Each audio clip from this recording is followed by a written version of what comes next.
Fala, torcedor santista, tudo bem com vocês? Eu sou a Nagila Luz e vamos comentar e também temos aqui um trecho da entrevista coletiva do técnico Fernando Diniz sobre o inexplicável jogo de Juazeirense 2, Santos 0. Estamos classificados para as quartas de final, inclusive hoje teremos o sorteio para saber quem que o Santos enfrenta na próxima fase, mas vamos tentar entender o que aconteceu contra o Juazeirense, que a gente não conseguiu nem marcar um gol. Aliás, né, nem tivemos perigo para a equipe da Juazeirense.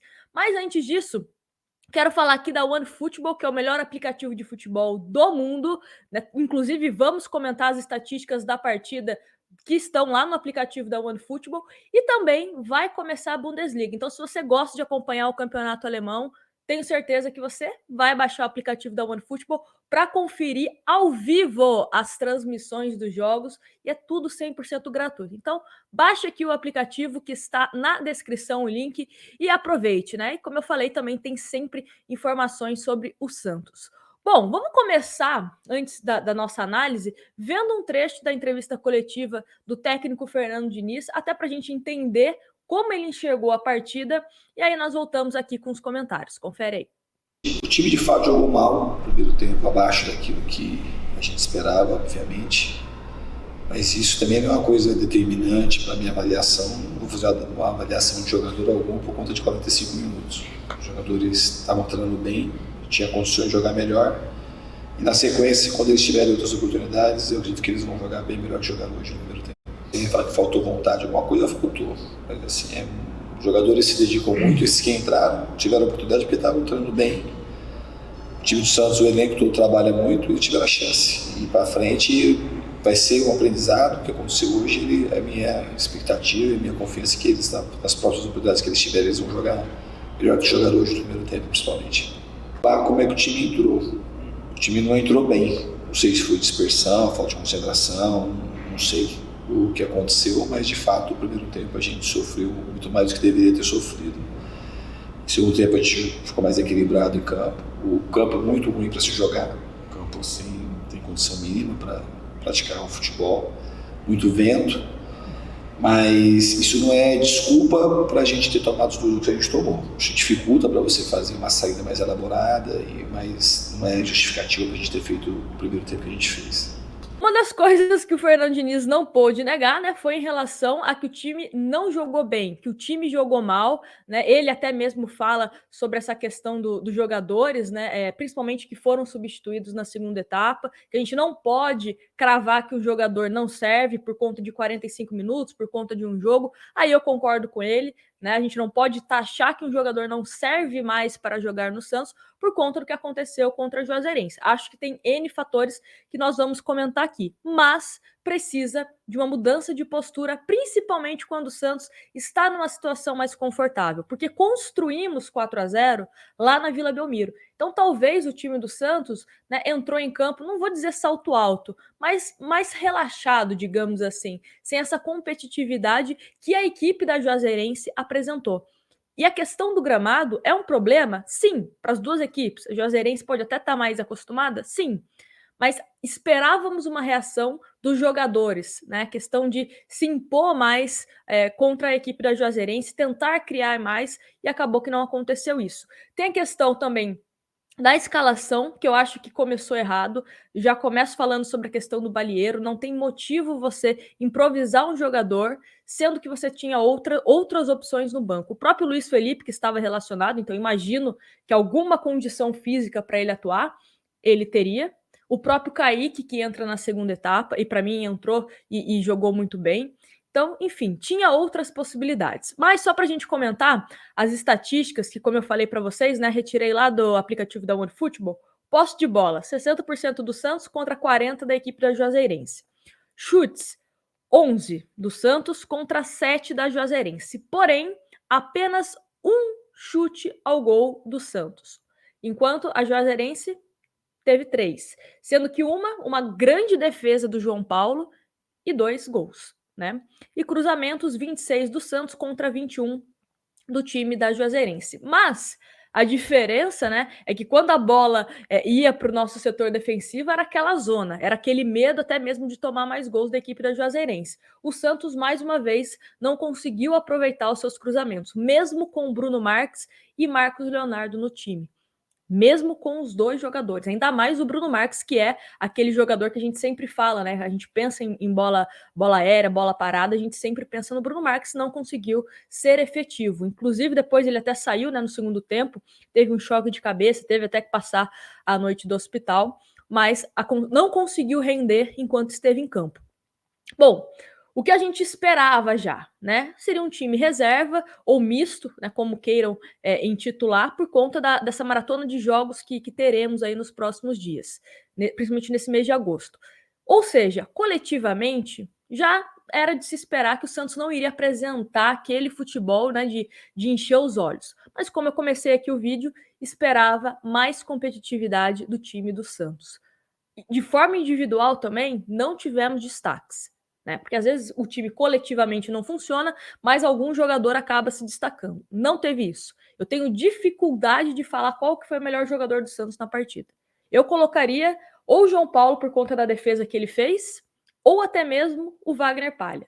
Mas que também não foram 100%. Né? O João Paulo, a gente pode falar, será que ele falhou? Não falhou no segundo gol, mas depois ele fez uma grande defesa. O Palha não foi bem no jogo aéreo, mas jogou bem, né? Até tentando sair com a bola, tentando criar algumas situações. Enfim, não teve uma unanimidade, né, nesse jogo contra a Juazeirense. Inclusive, quero sua ajuda para encontrar esse melhor do Santos em campo. Deixa aqui nos comentários na sua opinião. Individualmente também, esqueci de falar do Lucas Braga. Acho que ele entrou muito bem. Teve até uma bola que ele quase faz um gol no primeiro toque que ele tem. E eu teria começado com o Lucas Braga, tá? Teria tirado o Bruno Marques e colocado o Lucas Braga desde o começo. E o Ângelo, né? Muito se fala do Ângelo, que pouco tocou na bola. Acredito que, se a gente for olhar o mapa de calor do time do Santos, jogamos muito pelo lado esquerdo. Muito. E mais uma vez, não tivemos um apoio ao jogador que joga ali aberto pela ponta direita, que no caso hoje foi o Ângelo. O Pará também está incluso nessa de não ajudar no apoio? Sim, mas também a culpa não é só do Pará. A culpa é do meio-campo, é do time como um todo. E do treinador que não observou isso. Né? O técnico tem que observar o que está acontecendo. Se eu conseguir observar, se você que está assistindo conseguiu observar, a gente espera que o treinador consiga observar isso. E aí, para o segundo tempo, a brilhante ideia de tirar o Ângelo, né? E não mudou nada. O Santos continuou sendo pouco eficiente lá na frente. Conseguiu controlar o jogo melhor no segundo tempo, com as entradas de jogadores que são titulares? Sim, mas só. Né? Só conseguiu controlar para não tomar mais sufoco da Juazeirense. Mas de resto, continuou uma equipe que não estava apresentando perigo. O que o goleiro da Juazeirense, né, fez de defesas no jogo lá na Vila Belmiro, ele quase não fez no jogo da volta. Então, isso também é um sinal, né, claro de que o Santos acabou não pressionando o time da Juazeirense como deveria. E essa questão da bola aérea, que o Santos sofreu muito contra a Juazeirense, vem de encontro a uma estatística que até mesmo o Globo Esporte tinha divulgado, que é o seguinte: o Santos é o time da Série A com mais gols aéreos sofridos na temporada. Já tomamos até o momento 24 gols nessa temporada de 2021. O Bahia com 21 gols, Flamengo Sport 20 e Chapecoense com 19. Então, é um problema, sim, é um problema crônico, eu diria. Né? Desde 1912, quando o Santos foi fundado, é um problema que nós temos aqui, que é a bola aérea, né? O jogador faz o que quer contra o nosso setor defensivo. Então, isso precisa ser mudado. Isso precisa ser mudado. E a Juazeirense observou que o Santos tem essa fragilidade e principalmente por conta do gramado, né? Foi bolas alçadas na nossa área. O Santos, quando é para jogar com cruzamento, principalmente quando tem Marcos Leonardo e Bruno Marques, não cruza. É inacreditável. Eles cruzam quando o gramado da Vila Belmiro é aquele tapete, né? Aí por que eu vou jogar no chão se eu posso ficar cruzando? É umas coisas que eu juro para vocês que eu não entendo. E outra coisa, não só de cruzamentos poderia ter tentado, né? Olha que eu não sou fã de cruzamentos, mas talvez pudesse ser uma justificativa, até entenderia, né? Mas também a questão da movimentação. O Santos jogando muito pro lado esquerdo. Se você conseguisse jogar para o lado direito, meio, lado esquerdo, você consegue essa movimentação para cansar o adversário. O time da Juazeirense também fisicamente não estava bem na segunda etapa, a do Santos sim, tanto pelas substituições e também pela questão, né, da parte física dos nossos jogadores, é melhor do que da equipe da Juazeirense. Então a gente conseguiu também se impor em relação a isso no segundo tempo. Até mesmo que era para tentar fazer essa coisa para conseguir surpreender, mas não fizemos isso, né? E o Santos acabou não criando chances perigosas. Agora, para o jogo contra o Corinthians, o que esperar? Uma postura diferente. Acredito que vai ser uma postura diferente. Né? Até mesmo ontem na live pós-jogo, algumas pessoas falando, Nájila, mas você tem que entender que era um jogo que o Santos já estava, né, 80% garantido e contra o Corinthians vai ser diferente, contra o Libertad vai ser diferente. Não, precisa ser diferente. Só que nada justifica os reservas do Santos entrarem com essa postura. Até mesmo pelos próprios reservas. Será que eles não querem uma vaga no time titular? Porque é o momento para você se destacar. O Zanocelo não foi bem, Pirani não foi bem. Jogadores que a gente sempre cobra, né, mais minutos em campo para a gente ver como eles podem jogar, não foram bem.